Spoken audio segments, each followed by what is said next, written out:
So I've completed Archons in a surprisingly short amount of time, and that got me thinking. There are many different ways developers can approach a single core concept, and Archons made some bold choices in that regard. Today we're diving into the game in its entirety to understand how it constructs an experience, where it soars, where it stumbles, and what it ultimately offers to players. I am the Wereduck, and this is my post-mortem analysis of Archons. Right from the start, Archons grabbed my attention with its distinct visual style and the unique mechanics of controlling two entities simultaneously. The camera movement, especially in the beginning, was hectic and disorienting in a good way. It felt like I was stepping into something fresh within the bullet heaven, or hell, depending on your perspective, genre. The core gameplay revolves around positioning these two characters in just the right way to make the most of their weapons. This mechanic added a layer of strategy that made the game stand out, especially in cooperative mode.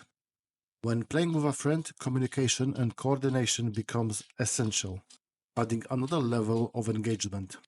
However, after experimenting with all available weapons and combinations, I began to notice some cracks in the system.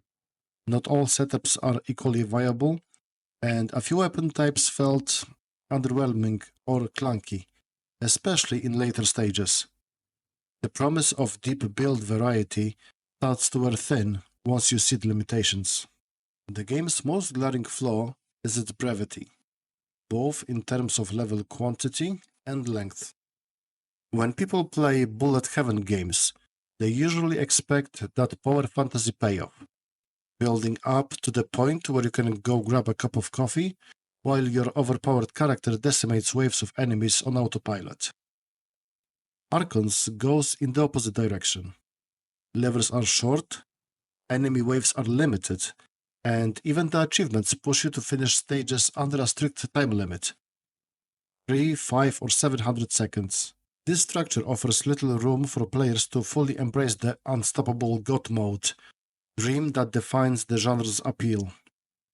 It's a design choice that might favor tighter, faster sessions, but for players like me, it feels like something vital is missing. Despite its shortcomings, Archons is undeniably fun. The moment-to-moment gameplay is tight and intense. Each round keeps you alert, especially during the climactic fights leading up to the boss room. And speaking of bosses, just wow. They are phenomenal. Their design, their attack patterns, and the way mechanics unfold through multiple phases. That's a chef's kiss. As I was completing the game solo, I found these moments to be the absolute highlight. Dodging intricate bullet patterns, threading the needle through death traps. It scratched a very specific itch I didn't even know I had. I kept coming back for those moments, but unfortunately, more never came. Here's the thing. I finished the game in about 33 attempts, which translates to roughly 7 hours of playtime.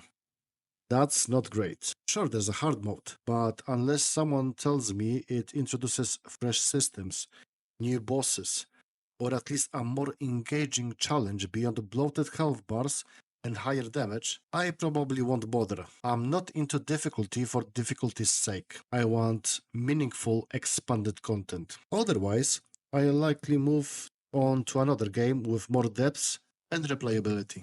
Archons has its highs and lows. It's a game with a novel core idea and some excellent boss design. But that novelty fades too quickly. The limited number of enemies and the short stages prevent players from exploring the full potential of their builds, which is a real shame.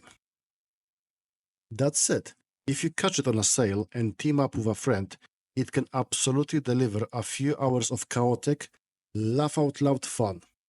It's not a must-play, but it is a decent way to test your reflexes and coordination. But that's just my take. What about you? Did Archons click with you? Or did it leave you wanting more? Drop a comment down below and let me know your thoughts. And hey, If you've got a bullet heaven recommendation, I'm all ears. I love discovering new ones. For more deep dives into game design and experiences like this, make sure to subscribe. And let's keep the conversation going in the comments. Thanks for watching. This was the Wereduck, and I hope to see you in my next video. Bye bye.